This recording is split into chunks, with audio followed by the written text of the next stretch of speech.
What is up, everybody? It is Lo, your host, and we've got Brando and Drew. Missing Alex tonight. He's got a busy schedule, probably still recovering from that freaking sick bowl win, 31-14 against Clemson down in his current hometown of Miami. Huge freaking win, guys. Holy shit. Like, I truly didn't know what to expect whatsoever. I had talked last Wednesday about how I just wanted to give Milton a shot, and I'll be damned if he didn't completely just show me exactly what he can do. I mean, he pulled like 19 for 28, 251 passing yards, 3 passing touchdowns, no interceptions. And on top of that, his favorite squirrel, I'm assuming, I'm not saying that's his favorite, I'm just saying in general, over 100 yards, huge target. I think he had a 50-yard catch. So just a huge game, 11-2 to end out the season. If we would have discussed that or even predicted that in our original predictions, like, everyone would have thought we were completely nuts. Brando was there, so I want to go to him first and figure out exactly how fun it was. Oh, the place was absolutely insane. Hard Rock Stadium, man, from 3 hours before kickoff until the end of the game was singing Rocky Top out there in that crazy parking lot. I know Alex is probably still recovering like me. It sucks that he has to go back to the busy work schedule. I've kind of been kicking back, taking it all in, enjoying the moment. Like you said, crazy performance from Joe Milton, 3 touchdowns to 3 separate wide receivers, being able to kind of throw the ball all over the field. You saw, a deep, you saw it short on the screen passes, everything. He went to the offense, executed it perfectly. Kind of like we said, it's a chess piece, a chessboard for Josh Heupel. Joe Milton went in there. He was the king of that offense, directed everything. A huge performance by them. A huge shout out to our defense. D-Rock took over Miami. I feel like that was just crazy. Tim Banks had the perfect scheme for the opt-outs with Jeremy Banks out. Trayvon Flowers didn't go. Brandon Turnage didn't play. So a lot of guys that, were experienced guys get in there. Weren't all out there. Tennessee went out there with all the opt-outs, all the worrisome everything leading into this game, and completely dominated Clemson in the ACC champs. And that's just a huge check mark on the end of the season. The vibes in Miami were absolutely wild. I was blown away. I wasn't there for the Tax Slayer Bowl, but that whole entire stadium, like from top to bottom, was an all good orange. Like, you could barely really even see Clemson fans. It was probably like an 85-15% ratio of Vols to Clemson fans. And it was just wild, man. We kept singing Rocky Top all night. The vibes were there. And to see Josh Heupel, Milton, and Hendon, to end it all out, throwing oranges into the crowd, that was the best part for me. So huge and insanely fun weekend. Yeah, I mean, that was such a fun game to watch. I mean, and especially, this was easily the best performance from Joe Milton's had, wearing, playing for Tennessee. I mean, it wasn't the most perfect game, but man, those deep balls that he threw, especially that one that Ramil Keaton should have caught in the first quarter. I mean, they were accurate. I mean, on the dime too. And that pass that he had to Squirrel White, which should have been a touchdown, was just an absolute dime as well. But the one thing that impressed me the most was, man, our defense was unreal. I mean, especially when you take into account like Jeremy Banks opting out and a few other starters too.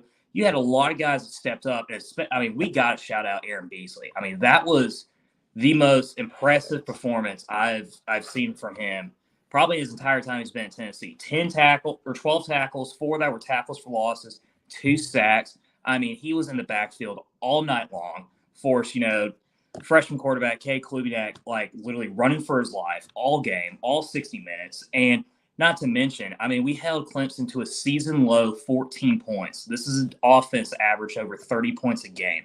Just impressive as hell. It has me so excited for next year, especially, if Aaron Beasley get another offseason. I think he could be an all-SEC linebacker. He definitely proved it last Friday. And, man, what a fucking season. What a fun football season. That was incredible. For sure. I was going to shout him out, but I figured one of y'all would get to him first. On top of that, forced 2 turnovers, held them to 0-3 on 4th down, which is something that we complained about literally all year, how we did so well on like 3rd, and then they get 4th down, and we're just like, fuck it. It's whatever. That did not happen this time. It was honestly incredible. I kept being blown away every single time. And then just to like put a cherry on top, their prized field goal kicker that had like 71 straight field goals missed 4 in a row. Mm-hmm. absolutely incredible. Like they must have, Dabo was just literally about to shit himself on the sidelines. You could just see it all over him. He was like, "You've got to be kidding me." This was an incredible thing to watch. Honestly, obviously the best bowl I've watched. I mean, it's a huge primetime bowl, a great opponent. We weren't even favored to win, and then we come out and win like that. It was totally dominant. Some of my favorite parts were that Hendon got to come out on the field and be like captain for the toss. I thought that was very special and a nice touch. Really, though, just totally dominant. Like you said, I mean, who the hell was playing on defense out there? I honestly, it sounds bad, but with the people that were out and stuff, I just didn't know how it was going to go whatsoever. And they really, really stepped it up and gave me a lot to look forward to as well. Brando, you're on. Brando, this happens every week. We got it, man. I got you, Drew. Okay, yeah. Drew, you predicted an L last week. Okay, you were gone. Okay, so did Vegas. All right, so I don't know why you're hating on me. This is the ATB I think shot. with all of our opt-outs and guys that were injured, a loss was I don't think anyone thought that we were going to kick the living shit out of Clemson last Friday. No one even remotely even thought that was a possibility. I mean, really, the first quarter and early into the second quarter, we weren't really kicking the fuck out of them yet, and then it kind of got going. Second half, all the balls started hitting. I mean, we were only up 7-0 going late into the second quarter, so that game was kind of close there. And then, obviously their missed field goals that got the crowd super ramped up. I think that's what got us behind our defense so much. All the missed field goals, all the energy there was just crazy. They were able to capitalize on the moments. Clemson's offense, they were in our possession of the field for like 7 times and converted and scored points 3 times of the 7 times they were down there in the second half. So just to see all that, the defense played, super lights out. Trayvon Flowers was in there. Brandon Turner was in there. You had guys like Jalen McCullough, Christian Charles, Wesley Walker all stepping up in big, huge key moments. Kamal Haddon, he got, improved a lot. I thought he played really well. He was still chirping out there, but all in all, Aaron Beasley saw a lot of young guys flash. Even on the edge, man, Byron Young went out with a super bang. He was out there getting pressure, and so was Roman Harrison on the other side. So I definitely agree, man. The D-line, linebackers, everyone gave me a lot of hope going into next year. And I just think that you had this super impressive class. You had that personnel. You get your, DB guy in the portal. You get your linebacker that you got from BYU and Keenan Peely, who's going to be an immediate starter. Go get your edge rusher. And, man, you saw enough on offense to make me think that, hey, we can go back and run this back next year. And that's crazy to say that I think that, hey, we just won the second most prestigious bowl that's not a college football playoff game anymore. And the Vols are back, baby. Hell yeah. Drew, do you have anything to comment? What? No, I mean, I think a couple statistics that would surprise you guys is that this was the first time that we won an Orange Bowl since 1939. So back when we won the national championship itself under Robert Nealon, and our first 11-win season since 2001. So, I mean, just to think about all this stuff was happening under year 2 under Josh Heupel, it's remarkable. And if you look at a lot of these like recruits in the 2024 class, like they're taking note of it. I mean, the quote that 5-star linebacker Sammy Brown had today was like, it caught my attention. I mean, he literally, when the media was asking about him with Tennessee being, one of his top schools, during the recruiting process, when they asked about Heupel, he said, I think he's going to continue to build that program, and they're going to be dangerous in the next couple of years. I think they have a shot to win the SEC and possibly play for a national championship the way they're going. Imagine that statement 2 years ago when we just first hired this guy in the middle of an NCAA investigation. People would be like, you're absolutely insane. Like, we would laugh about that. And the reality of it is now is that a lot of these recruits are seeing Tennessee as the Tennessee that we've always knew that this program was supposed to be. Like, we're back on the map, and like they're taking note of it, and like they're actually excited about being recruited by Tennessee as well. So I mean, it's incredible. I mean, like the turnaround that Heupel's done here is like it's remarkable. Oh, I mean, it's definitely crazy that we're like one bad week away from saying, hey, like that's us this year in year 2. Next year, after seeing what we just saw this past Friday, like the future is super bright. You're not just seeing it with the recruits like you just saw us, land a top 10 class, looking at the 2024 class. Tennessee is set to host like a major weekend in the portal this weekend. The Miami offensive tackle transfer and John Campbell, Oregon wide receiver Dante Thornton, who's seeming to be a true Vol lean, and then the Arizona State guy, Omar Norman Lott, the defensive lineman there, is a super Rodney Garner guy. I think Tennessee goes 3 for 3 there. And then you got more guys that are about to enter. And you're already talking about portal guys. Like, it's not just kids taking notice. It's guys, the next level of D1 football, Power 5 conferences that are watching these bowl games. Tennessee was, the most watched game against Clemson. And to factor in all the recruits, not only just fans and national media alone, like Tennessee is getting the eyes on it that they need. Absolutely. So undoubtedly, we all agree this was definitely our favorite bowl game, like win and everything of this entire season. But I want to talk about which one, if you had to pick one, is your favorite loss that you saw. I was teeter-tottering between South Carolina loss but the USC loss to Tulane was pretty fucking awesome as well. I want to know like what your guys' favorite little kind of mini karma moment was. Okay, my biggest one, obviously the Tulane one hit home because they're passing the SEC and seeing the whole Lincoln Riley, Caleb Williams thing kind of fall down again. But as a Vols fan and my spite and hate for Kentucky, them, going out there against Iowa, 2 pick sixes, returning the kick on them. It was just absolutely crazy to see. The Wade twins, Destin Wade, leading, Kentucky out there, finally got his chance at quarterback like he was promised from Mark Stoops after, 2.5 years and, 2 pick sixes, terrible performance. And I just kind of, chuckled on the side right there when I saw that. So that'd be mine. Oh, yeah. No, I mean, the Kentucky one's great just because, back-to-back pick sixes and, allowing 21 points to an Iowa team that only scored 7 against South Dakota State. I mean, they're a god-awful football team. And, it wasn't even close after 2 minutes into the first quarter. But the USC one's good just because they literally led the entire game and then completely just gave up, allowed 16 points in the last 3.5 minutes. But honestly, and I think a lot of people forget about this one, is Florida getting their teeth kicked in by Oregon State in the Vegas Bowl. And it's so awesome because, you think about 2 years ago, we were 3-7. Florida was a top 10 team, nearly made to the college football playoff, had, that moronic, defensive back for them didn't throw that LSU wide receiver shoe. And, we're playing in the Cotton Bowl too and reversed it 2 years later. And they're 6-7. They have over 15 players in the portal, only scored 3 points against Oregon fucking State. I mean, they're in complete shambles. They are just imploding. They're pissed. They're furious. It's awesome. It's so great. And I mean, it's such a beautiful time as a Tennessee sports fan, just seeing Florida and Kentucky and all these schools just slowly just imploding away. That is true. There were really some awesome ones. I don't know. The Kentucky one was great, especially with some people that we know talking mad shit on Twitter and then turning around and not even being able to score, not even a fucking field goal. I mean, God, how embarrassing is that? They were horrendous. So ugly, so horrendous. But the other thing, too, the South Carolina one, I can't stand Spencer Rattler. And, at the end, you could tell he was getting so mad and agitated and cocky. The true Spencer Rattler came back out. His facial expressions. Rehab for a month. Yeah. His facial expressions just felt like he thought he was just going to walk in there and take it without effort. And it just cracked me up at the end to just see it fall apart. So I don't know. I really loved that just because as much as I think Will Levis is super corny, and that's the perfect word for him would be corny. I don't necessarily super dislike the guy, whereas Rattletrap, I just can't stand his ass. So that one kind of hit home for me more. But seeing Florida in shambles too is absolutely fantastic. It's just a great time to be a Vol right now.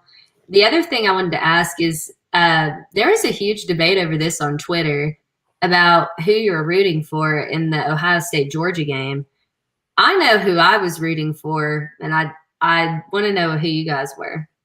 Oh, I would definitely say Ohio State 100%. I have a crazy funny story about this. So on the flight home, I'm flying back New Year's Eve.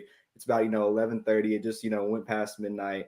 Going into midnight in the East Coast. We're about to touch back into Nashville. And they're going for the kick. And the flight attendant, as soon as the kick happened literally on New Year's Day, it literally as the countdown happened on midnight. And the flight attendant beeps into the plane and our screens go blank. And it's airplane announcement. He's like, Happy New Year's, guys. The whole freaking plane is Vols fans pissed off because he just cut off the college football playoffs and no one knew what happened until we get back on the ground. He's like, he shanked it. And we were pissed. It was so bad. But definitely Ohio State. It was kind of sad how that went down, man. They went out there, and I feel like they really exposed them like vertically. C.J. Stroud played probably the best game of his career and still couldn't get it done. And that just sucks for that kid because he's going to be like really good in the NFL. Didn't win a Big Ten championship. Didn't win a playoff game. I kind of feel for him. So. It was actually a really tough decision for me because, as a Vols fan, grown up in suburbs of Atlanta, I've always hated Georgia. I mean, one of my first memories as a kid is, getting barked at by a 50-year-old man in Sanford Stadium. So I've always had pure hatred for them. However, though, I hate Ohio State's fans, and specifically my buddy Dan. I hate his guts. And, it was kind of like a double-edged sword. So I was like, damn it, Georgia did, win in that fashion. I hate it, but at the same time, just to see Dan lose that way too, it was kind of bittersweet as well, especially after all the shit that asshole talked from the South Carolina game. So, it was really tough. I mean, probably still Ohio State because I'm not this type of fan where Georgia's in the SEC, we need to support our conference. Like, no, it's like what I saw someone on Twitter say, like just because I'd be like saying that you support Satan because he's in the Bible, like so. I hate it, but I hate both of those teams. So, it just didn't really matter because at the end of the day, I was just going to be pissed off regardless. Yeah, I don't know. I really do. I hate both of them. But for some reason, I just hate Ohio State more. I don't know why. Mm-hmm. I can't really explain, why I hate them more. But the other thing, too, is I'm always one of those people when there's a game that I'm not affiliated in, I want the comeback to happen. Like, I want it to get down to the last second. Mm-hmm. So when it was occurring that way, I was definitely hoping for Georgia to at least make a run for it just for the thrill of the game itself. I really don't give a shit who goes. If I could pick someone who wins, obviously I want TCU to win because what an incredible story that would be. I don't think that they can, but who knows? But in terms of that game, I'm like, I don't really give a shit who gets there at this point. I just want a really good game. And that was delivered for sure.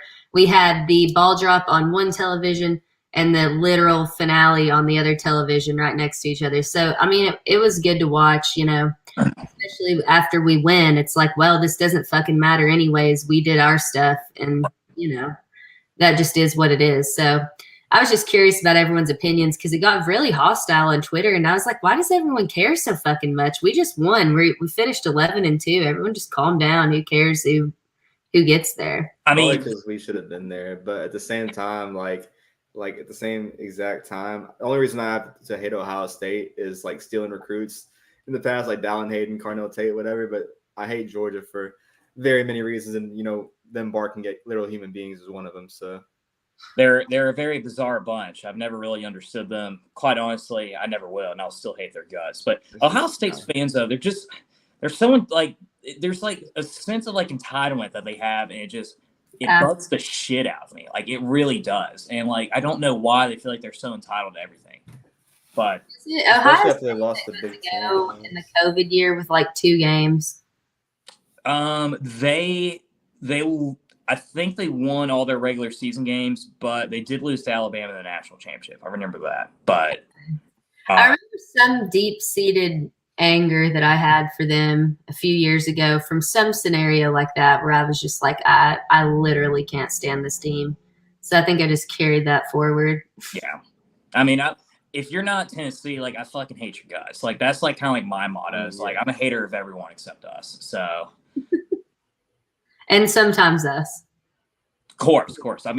Not specifically the team itself, but honestly kind of a little bit of our fan base. I get we're the same fan base that argues whether we should woo when we sing Rocky Top. It's just the dumbest shit that I see on there on a daily basis. But that makes who we are, unfortunately. Yeah, there's a couple other scenarios that pop immediately into my head. So. Mm-hmm. Of course. Oh my god. Oh my god. Any more about football, Brando, that you're wanting to? No, just look out for those transfers for sure. 2024 guys, definitely look out for Boo Carter, the 4-star safety there. He might be trying to wrap it up soon after he visits Colorado, come around back to Tennessee. All in all, man, I think Miami was the best way to close it around. I know me and Alex had a freaking blast, not just because the substances we were taking, but all in all, the energy on Hard Rock, before the game, man. I'm just gonna remember that for a long time. It was a different experience to see that many people travel out to Miami and South Beach, Fort Lauderdale, deep in the Hard Rock Stadium. That place was completely packed. It's been the most, fans that Miami's seen in collegiate football, besides the Miami Dolphins down there. And I just want recruits down there like Francis Malgo and others to take notice, because Tennessee went in there, packed it 66,000+ and showed out, man. It was just a blast. So couldn't be a better storytelling ending. And exactly. For recruits like Francis, it's like, you got a couple options. You can either come to Tennessee where we're winning Orange Bowls, we're beating Florida, we're beating Alabama, or you can play in a 40% filled Dolphin Stadium and lose to Middle Tennessee by 2 touchdowns. So staying with Alex, he's 10 minutes off stadium, man. Staying with Alex, the fact we had to drive 50 minutes to get to that stadium, and Miami football players have to do that almost every week or every other week just to play in their home stadium. That is disgusting. It's an outrage. Being on that campus, there's no reason I should be able to walk into a building and grab condoms at the door, but they don't have a football like stadium. It's crazy. It probably explains why they have zero student section at their football games at all. I don't blame them one bit. That'd be like the Vols playing over like in La Follette. I mean, like, Jesus, I would not drive that far to see them. Sorry. Like, not only consistent basis, of course, but yeah. 11-2, man. That's crazy. We're fucking back, dude. We're so back. It's weird. We're kind of like in a golden era of Tennessee sports, if you really think about it. I mean, football team's a consistent top team at 10 again. Basketball is killing it, which we'll just talk about. And baseball, we're preseason number 2, which is fucking that shit was fucking crazy. I saw that shit. It's just unbelievable. I mean, it's weird. Like, especially considering 3 years ago, we were in complete shambles. I mean, I don't know what to do. So I'm like Ricky Bobby. Like, I don't know what to do with my hands. Like, I'm too excited. I mean, like, I know, like, me and Lo had the idea of 10-2, but like the actual idea of like the overall like health it would be in as soon as we made the hire of Danny White and Josh Heupel, like, they happened in back-to-back weeks, and to say that those two would accelerate everything else. We always said years and years ago that you get football back at Tennessee, you're gonna get everything back, and everything was always clicking. But having that one key piece missing. Now you're seeing Rick Barnes. Now you're seeing these guys get stacked with their roster. Tony Vitello, number 1 2024 recruiting class right now. Rick Barnes bringing in top 5 classes every other year. Josh Heupel just getting started. Spire Sports being involved. The overall health of everything, man. Like, that's a great thing to point out. Like, it's just keep investing more into Tennessee, and Tennessee's going to go to the top. It's crazy. I just had a really interesting thought pop up. I wonder when the last time was that our football team and our basketball team were both 11-2 at the same time, if ever. Holy shit! I guess it's true. I wonder if I can't imagine a time when that happened. Actually, it might honestly be 2001. I mean, we were good in basketball, like when Jerry Green was head coach. I mean, we're consistently a top 15 team. So, I mean, I don't know that. I mean, that's incredible. Like, I never really even thought about that. But I don't know how my brain just formulated that live, but I'm pretty proud of it. Someone stat check that shit. Oh, yeah, for real. We need a statistician, but that's not in the budget, so we'll just sit here and wonder. So back. So speaking of basketball, let's talk about last night, because I had no idea what to expect. I'm thinking Vols are 11-2, freaking Mississippi State is 11-2. I don't really care who each other has played. That's still really good records. It's an SEC match. And I get down there. First of all, I'm just disgusted with the parking, as always, of course. But it's just bad. It is so bad. Like, there's nowhere to park whatsoever. Like, God forbid a fire happened and a fire truck needed a fire hydrant, because that's where everyone parks. There's just nowhere to park. You have to take the risk. But we get in, I get my beers, I sit down, and I don't even know what team I'm watching last night. It was unbelievable. It took Mississippi State almost 7 minutes to score their first basket, and the only reason that they scored is off of a goaltending call. What the hell our defense played incredible. We were shooting the 3 left and right, and we talked about this. It's like we're confused about what our game plan is. Are we taking threes? Are we not taking threes? We know our defense is going to be set, but last night really was an all-around like best game of the season. Really showed us what we thought at the beginning of the season in terms of talent on the roster, getting the guys to work together, movement off the ball, incredible defense. I mean, you could have told me we were playing like a team that hasn't won a single game this season, because that's honestly what it looked like. Oh, I mean, you could not ask for a better start than what we had. Like, I think after, the 20-point lead, it was pretty much over. Like, Mississippi State kind of just fell flat on their face. And it was crazy because, like, leading up to this game, it was like, okay, these are like two of the top-ranked defenses on KenPom. This is going to be a crazy game, a huge SEC matchup. But, like, you had Santiago Vescovi out there stroking it early. That guy's shoulder is definitely back to 100%. To see him finally get back into rhythm. Triple J, welcome back to him. He got involved early. And, Triple J, Zakai, and Santiago Vescovi, like, the sequences they were having was like some Showtime Lakers kind of like vibe. It was insane. Just absolutely crazy vibes. We really haven't seen it inside TBA since last year, and definitely close to the Arizona game where we absolutely dominated them in TBA. And just to see all that overall confidence, in conference play, second game of that's just a huge statement for the future of this team going into this year. After it's been kind of questionable, after our early starts and the kind of questionable things, but huge performance, huge win. And all in all, man, like the shooting, you can play like this, match the defense, the finish line is crazy.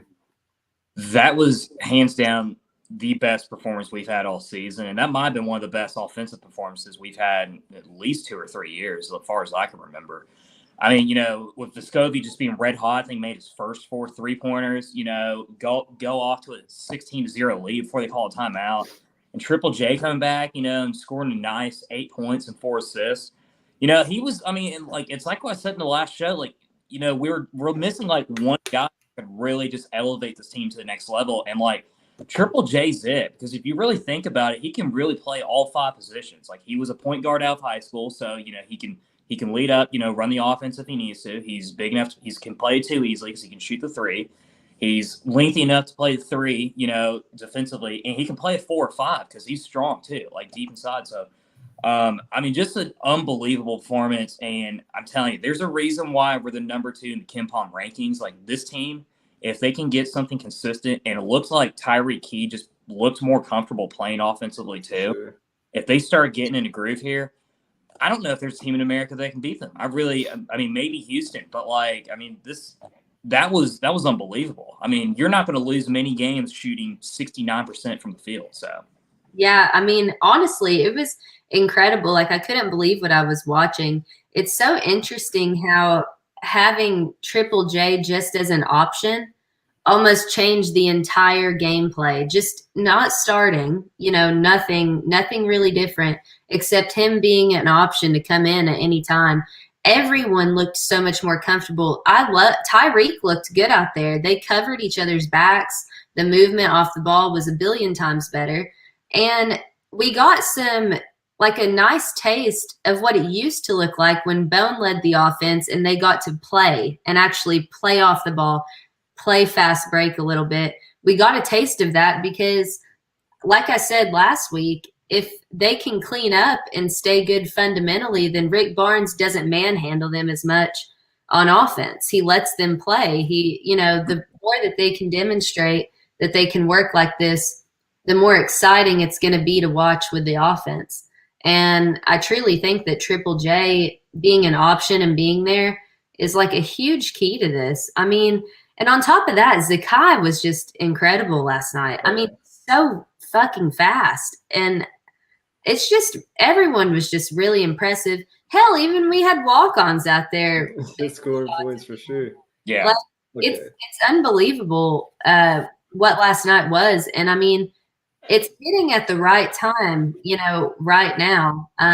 Some would say it's a bit early, but with the injuries that we've had and the kind of offensive blunders that we've had, I feel like it would probably be the right time. Now is better than never.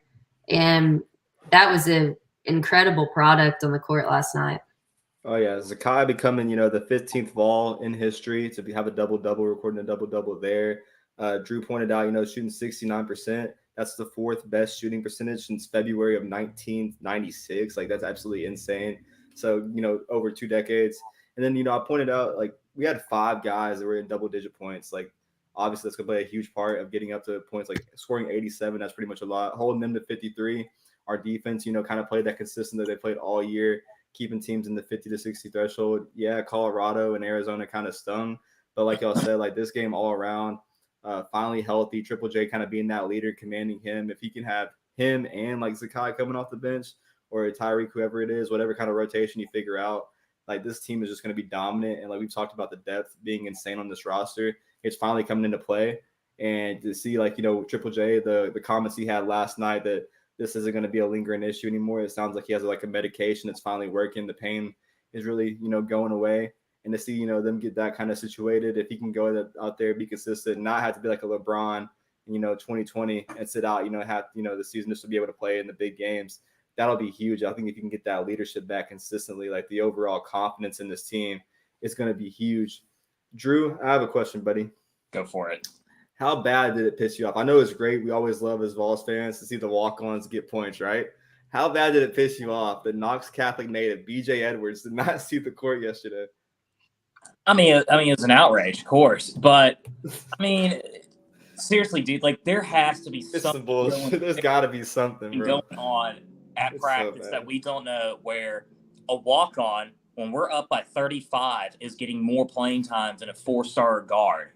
I mean, like, and BJ is not a bad player. I mean, he's definitely a little bit undersized and needs to be developed. I mean, but good God, though. I mean, like, what does the man have to do? And how bad is he on defense to not be playing in the last minute and a half of a 35-point lead? I mean, my thing is Toby Awaka wasn't on this roster, like 3 to 4 months ago. BJ Edwards was a 4-star point guard, top 20 point guard in the class, flash in Knoxville, flash in comp play, like, went against Mikey Edwards and others and locked them down. Like, we've seen him play defense, we've seen him play ball against elite players. And, like, I just amazes me how he gets to Tennessee and is, not even able to see the court. It absolutely blows my mind. Very strange. Like, I wish we had some sort of insider knowledge on this, because it truly doesn't make sense unless he's injured or they're trying to, I don't know, preserve his season. I mean, I don't know what else you could get. I mean, my whole thing is he was able to, he had a committable offer to Georgetown, committable offer to Wake Forest, committable offer to Auburn. That kid's probably at one of those 3 schools right now, balling out, getting, like, rotation minutes. And maybe it just is his defense. Maybe it's his, his structural play with how he gets with this kind of system. I have no idea. But, like, to hear, like, all the people, the Knoxville natives that watched this kid for 3 to 4 years, saw how elite he was, and, like, promised that he was going to be a factor. And you got, a walk-on guard scoring a layup and making the stadium erupt, the first good thing to happen in 15 minutes just because we blew him out. Like, wasn't really interested in, like, we were hyped about a walk-on. There's got to be something, man. Like, BJ Edwards, I know rankings don't always matter, but the kid's film doesn't lie. He's going to have to factor in or, find somewhere. I don't know how long he kind of lasts here takes it. Well, I mean, him having an offer at Georgetown doesn't really mean much, because Georgetown is god-awful. I mean, they might be the worst basketball team I've ever seen. But, no, I mean, I agree, though. I mean, like, honestly, I really do. And I think it's probably kind of like a little bit how, like, Jonas Adu was last year. Because, Adu was a 5-star center where we thought that he was going to come in, play early, get some minutes, compete for that spot against Kamwa. And he didn't really see any playing time until after Kamwa got that ACL injury last year. And, I mean, he was forced to play out there. So, I mean, I don't think we're going to have anything like that, because we're too deep in the guard position for him to get on the court. But the only explanation is just that he's just not fit for this defense and needs to be developed more. And he's just a liability out there. And Rick Barnes will rather 10 times out of 10 have someone that's a great defensive player and average offensively than a great offensive player and a complete liability on defense. So, and it's just how it is. I think luckily, because we have so much talent in the guard position, that it's nice that, like, we won't have to rely on him. But my one fear is, though, and, especially with Freddie Dillon, who was, the 2024 commit that's coming in next year, he's enrolling early, actually. Yeah. Weeks. My fear is that probably BJ is going to be gone after this year in the portal. Yeah. And, the unfortunate thing is that's just how college athletics is. Like, if you're not going to get playing time, you're not going to stay. I think it'd be a foolish move because, you got Vescovi and Triple J and Tyreek Key are all going to be gone. So, like, he's going to have an opportunity to play. But that's a reality, though. And, it wouldn't really surprise me. I mean, we saw that with Huntley Hatfield last year. So, yeah. And maybe for him, maybe the best thing for him would maybe to leave the state and, like, find a different school to get some playing time. Because as awful as it sounds, he's not going to get any playing time this year. I mean, it's just a fact. Yeah, that's very true. I also wanted to comment. I want to know what Drew's reaction to this is. Euros showed some spots of athleticism. I swear to God, I could not believe what I saw in like 2 of his layups. I literally thought, oh, he's going to like sprain his ankle on this leap or something. And sure enough, they looked very athletic, and I'm not shitting on Euros. Like, he's a cool guy, great personality. Yeah. But I was shocked to see those couple of layups with him actually like putting the ball up quickly and not falling down. I don't know. It's the most frustrating thing on earth because personality-wise, Euros top of the board, best personality on the team by a mile, without a doubt. But it is so frustrating because he looks so unathletic, like 80% of the time out there, with these like hideous hook shots, always traveling inside, does always get 3 seconds calls. And he pulls off shit like that last night. I mean, it's just like we just need more of that. Like, I'm fine if you contribute only 6 points a game, but like make it at least a little bit pretty. I mean, but gets in the double digits too. Dude, he was 5 for 5. I mean, like, literally no one can. He might be the best 7-foot passer I've honestly ever seen. Like, he was dishing it out too as well last night, even though he had like only 3 assists, I think. But look, I was gonna say, if you think that's like the best content, you got to check out Jonas Adu and Meshack's TikTok. Elite content, like the best dancing you'll ever see on the TikTok. I promise, those guys are elite. I believe it. I believe even Euro's probably got a little moves in himself. Oh man. He definitely seems like the guy, is breaking the dance floor over at Hannah's, no doubt. This is true. Well, we know he has the mouth. He can certainly talk some shit. So he at least has that. Yeah. But, I mean, overall, though, I mean, hell of a performance. I mean, what a great way to start off, home conference play, too. There's not really anything else you could really say. And, it'll be exciting to see them play against South Carolina. But, I'm looking at our schedule this month, and I mean, we got a lot of good games on here, especially, Saturday, South Carolina's trash. I mean, we're probably going to be like 25. They're awful. But, Vanderbilt's always, regardless of how awful they are, is always somehow a competitive game. It always is, Kentucky next Saturday will be good. Jerry Crackhouse, he'll make it like a 10-point game at one point in the second half.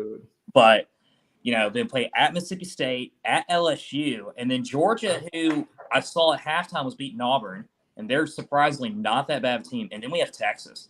I think if you win 3 or 4 of those games with Kentucky, LSU, and Texas, we might be a top 5 team. And honestly, I think you win them all. And so we would solidify our status as a 1 seed that early. I really believe because our schedule is not that hard.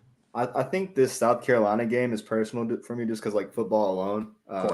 Obviously, just going into South Carolina, going back into Columbia with our basketball team. Looking at Kentucky, I don't know if y'all saw last night against, LSU. They tried to give LSU every opportunity to win that game with 30 seconds left on the clock. Absolutely blew my mind. It was just, crazy to see.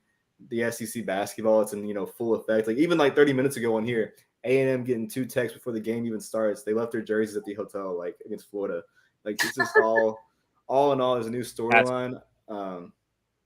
I think overall, man, like, I look at this, I think Tennessee really could just clear the board if they're locked. And if we see what we saw last night, man, like, I don't think any team on here is really going to give us a problem unless we get to Texas. And, Texas does seem legit, but Kansas State went like full Sweet 16 preseason on them last night and scored 116 points. So, damn. Mentioned they got a lot of, locker room issues because their head coach is beating the shit out of his wife. So that is true, yes. So, I mean, we got that in our favor, too. So, they're very distracted. They can't really focus. I mean, it's bad for them, great for us, though. Yeah. Thank God. Sorry. Oh, you're good. I was just going to say I'm really looking forward to Texas coming because that's the day before my birthday.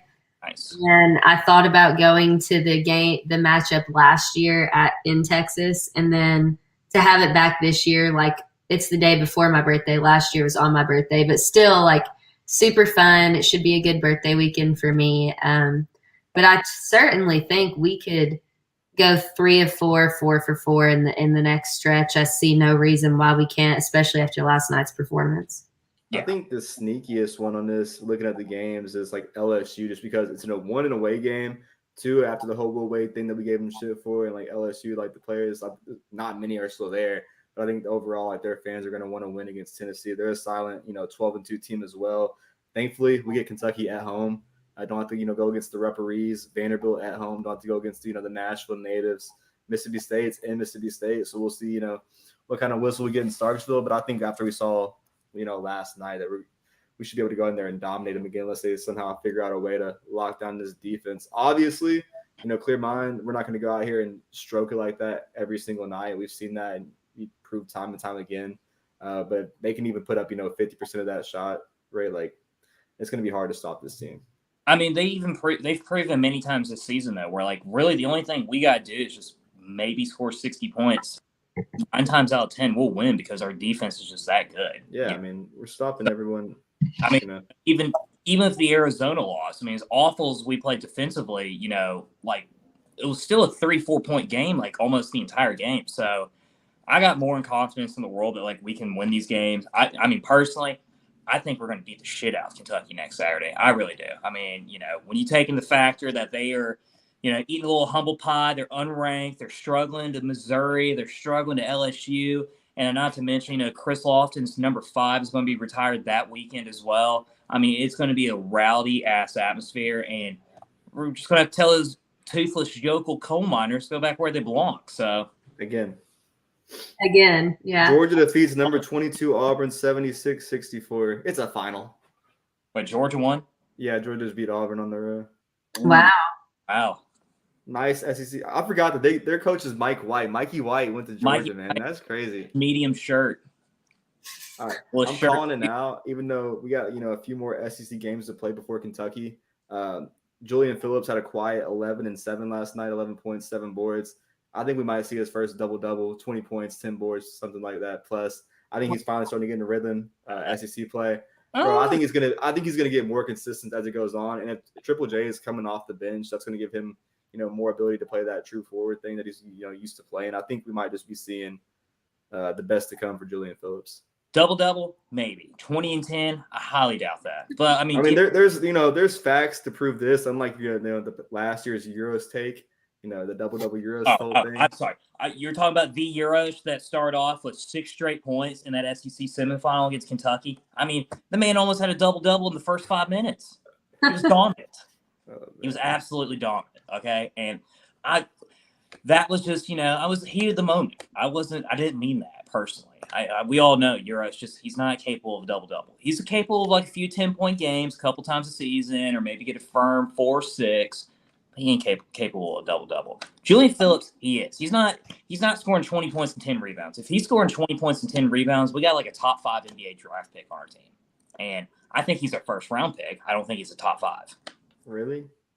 Yeah. You about to go crazy, what is bro. Griffin this year? I mean, every big game that we've had this year, whether it's like Arizona, like he's gone and completely rogue. I mean, like I told you 3 weeks ago, might as well play with 4 guys on the court with him. I mean, he's turned it around now, and like I said, I think it's because he has less of that pressure on him since Triple J is back, so he's able to play more natural and play more of his style than as opposed, to playing 2 or 3 different types of positions. But, dude, I mean, let's hold the horses here. He ain't getting 2010. He ain't getting 2010. No, think so? No. It would be fucking stupid though. Like that's definitely a top 5 draft pick. Like, I mean, like, dude, like 20 points, 10 rebounds, like in the NBA is like, I mean, that's good. Like, that's like achievable because everyone's shooting like 45 shots personally a game. In college, like, there's not a lot of guys out there that can do 2010. I mean, like Toshibwe, I mean, is probably one of the very few guys, if not the only player, that can do that on a consistent basis. And even him, he can't do it consistently. That's because Kentucky sucks for the most part.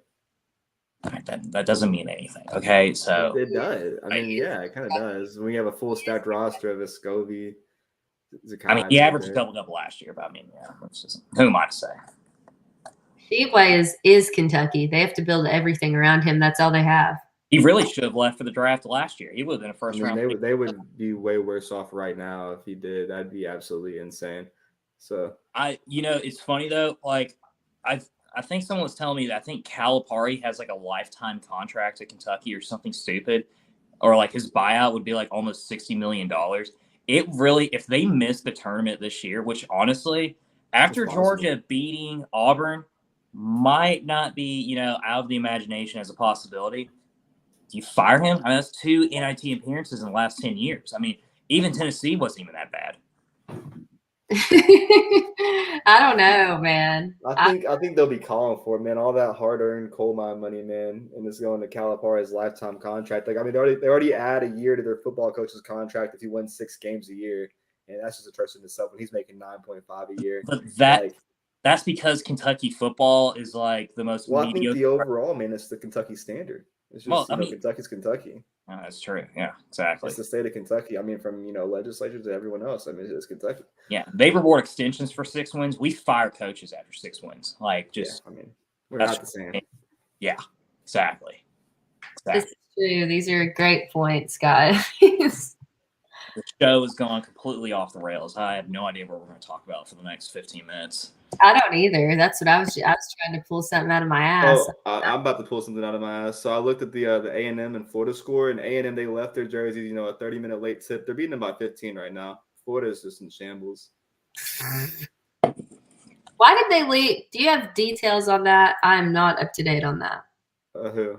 Why they left their jerseys and? Oh, I have no idea. That has to be like an equipment team issue. So I don't understand why you give them a double tag, but. I think the team manager must have like literally forgot them at the hotel. He must have been so hype or like so high, and I don't know which one, but they said that I think it took them like almost 45 minutes just to get the jerseys and back because it's like in the middle of like rush hour.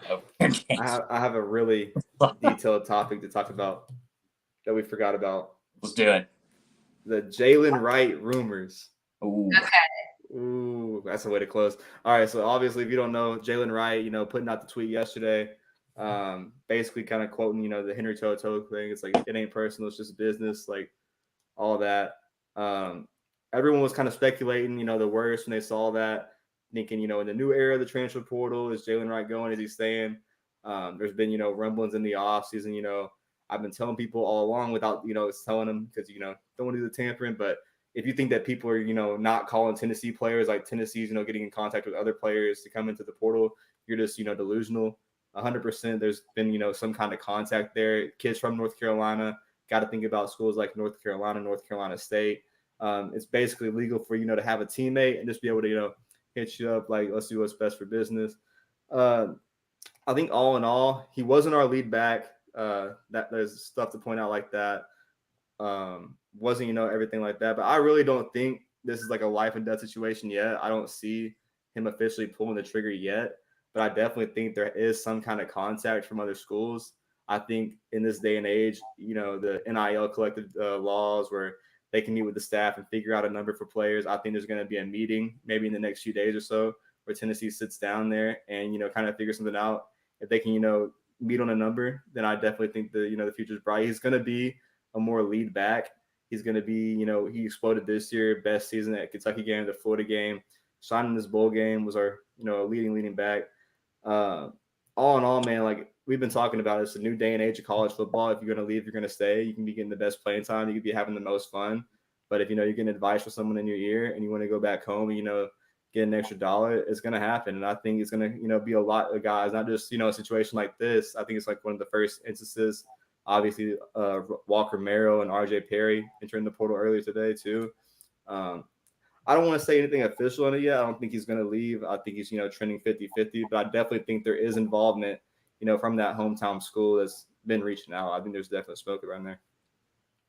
I can't, I'm not really surprised. It's just, as, Brando said, it's just a day and age where, if you got the opportunity to go play elsewhere and get a guaranteed starting spot and, make even more money in your NIL, you're going to do that. I would personally, honestly, I think he's as great as he was this year, I think he's more of a replaceable player than say Dylan Sampson. I feel like Dylan Sampson would be a huge loss for us because I think there's way more potential in him especially within the next year or two, of being like, potentially like an all SEC running back, and as opposed to Jalen Wright. And that's not saying anything bad towards Jalen Wright. Jalen Wright obviously was phenomenal for us this year, but this is also a type of offense where, honestly, if you're just 2, 3, 4 running backs deep, you're going to have guys that are going to easily be able to get, 5, 6, 7 yards a carry. I mean, this offense is just designed for running backs, to be able to beat. So I don't think it's the end of the world. I think we could be able to get someone, in the portal. And I think, we've kind of forgotten, like, we signed Cam Seldon, who also was a 4-star athlete that played at running back too and wide receiver. So like, he's a guy that played multiple positions, and honestly, he could probably be able to get, that third string spot and get a couple reps too if Jalen Wright does leave. But I think we'll be okay. I'll be a little bit more concerned though if we have a couple more guys in the offensive line leaves, however. But I think we'll be all right though.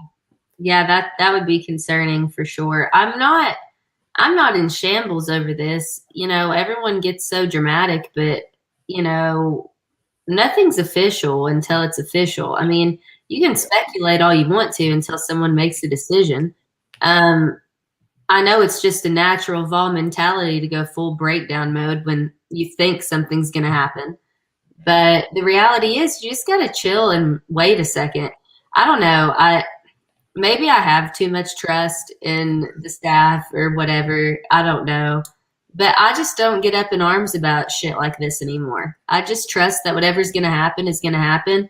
If they leave, we're going to replace them, and we're going to figure out who we either replace them or we find someone on the team to step up and do the job. And I feel like we have the staff in place to ensure that happens. That's really all we can do. I think it was a possibility. I think the staff, like they said, if like there's a really good back in the portal, it would make sense. Obviously, it would have an ability to push someone out. But the thing is, the only visit we had up was for Marshawn Lloyd from South Carolina, and he canceled his visit here to go to Southern Cal, and it sounds like he's kind of locked up there. So with that coming out at the same time that got canceled, and Tennessee was thinking they're going to get a complete lean, and he ends up kind of leaning elsewhere. And then you also had the departures earlier in the year with Justin Williams-Thomas and Leith Whitehead, 2 power backs that were, guys that could have been fundamental developmental power backs. You signed, Deshaun Bishop on a preferred walk-on. You got a late addition in Khalifa Keith. And, Jabari Small played with a torn labrum. Like, no one's talking about that. He played with a torn labrum all season after last year, playing through the season with another torn labrum. Like, the guy's going out there giving it his all, coming back for one more year. I truly think, like, fully healthy, he can, be that kind of guy. He's, just gotten better every single year. But if you do, lose a guy like Jalen Wright, you definitely have to go in there and replace him. Obviously, like, there's a lot of names that the staff's probably interested in, haven't entered yet. But we're at that period, the week after the bowl games. I wouldn't be surprised in, like, the next week or two if some highly rated prospects enter right before the February deadline closes and, find a new home before spring ball. I think they're definitely going to be active. Obviously, the wide receiver. We mentioned the offensive line needs work. John Campbell from Miami is literally on campus right now. It would be a huge addition, plus the Texas guy we landed earlier a few weeks back. And then, you just got to go out there and fill everything in. But I think it's definitely the day and age where you can sit down with your collective and, have an opinion on what you think a guy's worth. And he's going to go and talk to someone else, and they're going to give him a bigger tag. And it's based off needs and, what you need and what you can, have room to let go. And I think if you do have a guy like Cameron Sullivan step up, if you do have young guys step up and you do replace them with an experienced back that has 1 or 2 years and you can recruit over him, then hey, that's just what it is. But it's it's the new day and age. It's get in, get out, build your staff, build your roster, and you just got to rebuild every single year now. Yeah, I mean, and honestly, it's kind of like what Lowe said. Like, I completely agree for in the sense, like, I'm just not worried about this because, we were also in the same situation back in late July, early August when Lynn J. Dixon was, like, on campus for 5 seconds and then he got kicked off the team, And we were like, well, we only have, like, 2 running backs are solidified for sure and then, like, 3 unknowns. And then wound up Dylan Sampson being, I think, arguably probably the most talented running back that we have on our roster. And we might have the same case with, Khalifa Keith and Cam Seldon both coming in as well. Like, there's a reason why he recruits these guys in. I trust this, staff as far as finding that talent, especially that underrated talent that everyone's overlooking. And I think we're going to be all right. My thing is, like, if we're going to go in the portal, like, the 2 positions, like, units that I would really have wanted to focus on is offensive line. It's going to be so hard to replace Darnell Wright who was just an absolute monster for and Colvin as well. And secondary, for the love of God, I mean, we got to get some defensive backs in there. I know we got a lot in the recruiting class, which is get some experienced guys, just someone that's halfway decent. Because I swear, I'm going to pull my hair out if I see Kamal Hadden play one more snap. I really am. It's good that you pointed to the recruiting class with the defensive backs, because that's what you have to be like so careful about with recruiting defensive backs in the portal. You got to go after a 2-year guy, 1-year guy that has more experience but less years left. Let your other guys be able to get into that process and get fundamentally ready as they go up and get into freshman and sophomore play. Like, they have to get playing time in this day and age as well. And I think obviously you rebuild your team through the portal, but you really build your team in your dynasty through your recruiting classes. So I think you have to look at those guys more and be like, keep your promise to them. Besides guys that are just coming in and filling in, I think if you can get that 2-year guy left or 1 year left and get immediate impact on the field, like you kind of did with Keenan Peely at linebacker, do that for safety or corner, that would be a huge addition. And then one thing I kind of looked at, with the Walker Merrill entrance today, you look at the slot receiver, there's not besides Squirrel White, like every other receiver is 6'4", 6'3", 200 pounds, outside guy. What are we going to do with, just one slot receiver? I think Tennessee has to kind of get active there. Do they side Cameron Sullivan or Chaz Nimrod into that slot guy to give, Squirrel some rest? Obviously, they're interested in Dante Thornton. So does Ramel Keaton slide inside? Like, I'm not sure what Hype was going to do. Landed that UC Davis tight end. So I think definitely have to reform that offense, figure out what you're going to do. Are you going to keep the same formation, go 4 wide, go bigger outside, and just, hope for the best? What are you going to do? Got to figure that out. But I definitely agree on the defensive backs. It all kind of correlates, man. You got to do what's best for everyone. Yeah, you made a great – I like Brando's point about how, like, you rebuild from the portal but build your dynasty from your recruiting. And that's true, because you cannot, especially now, overpromise and underdeliver. I mean, even back in the Butch Jones days, we saw the talent he had and how shitty he handled it and all the talent that he lost by doing the same thing. And now it's even of utmost importance to make sure that if you're hardcore recruiting these freshmen, that they see the field. I mean, they have to, or they're gone. They are literally gone before you even get started with them.